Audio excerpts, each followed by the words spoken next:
एक राजा के 3 पुत्र थे और तीनों राजकुमारों को राजा साहब ने बोला कि मैं 3 साल की धार्मिक यात्रा के लिए जा रहा हूँ, और तीनों पुत्रों को उन्होंने एक एक बोरा गेहूं दिया और बोला कि 3 साल के बाद मुझे वापस चाहिए। और 3 साल के लिए राजा साहब चले गए और तीनों पुत्रों में से पहले पुत्र ने एक बढ़िया स्ट्रांग रूम ढूंढा और उसके अंदर एक बोरा गेहूं रखवा दिए। एक दिन में चौकीदार, एक रात को चौकीदार की ड्यूटी लगा दी, कोई चोरी ना हो जाए। दूसरे वाले ने क्या किया, उसने गेहूं को लेकर के और 10 किसान बुलाए, 10-10 किलो सबको उधार दे दिए, क्योंकि उसे पता था कि गेहूं को चूहा खा जाएंगे, घुन लग जाएगा, बेकार हो जाएगा। 3 साल के बाद टाइम पे मुझे वापस चाहिए। और तीसरे वाले राजकुमार ने क्या किया, एक बंजर जमीन को तलाशा, कुछ मजदूरों को साथ लेके गया, जमीन को तैयार किया और गेहूं फिकवा दिए।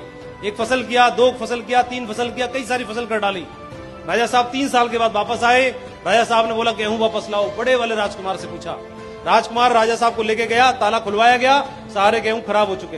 दूसरे वाले राजकुमार से पूछा गेहूं वापस लाओ, सारे किसानों को वापस बुलाया, 10-10 किलो सबने वापस कर दिए और राजा साहब को बोला कि राजा साहब तौल लो, पूरे के पूरे 100 किलो आए। और तीसरे वाले को बोला कि गेहूं वापस दो।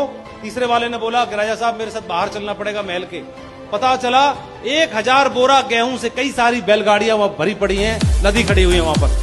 तीनों का अपलाइन एक थे, राजा पिता एक थे, गाइडेंस, शिक्षा, दीक्षा सब कुछ सेम हुई थी, लेकिन कॉमन सेंस भी हमारे पास है। भगवान ने हमको ये दे के भेजा है, भेजा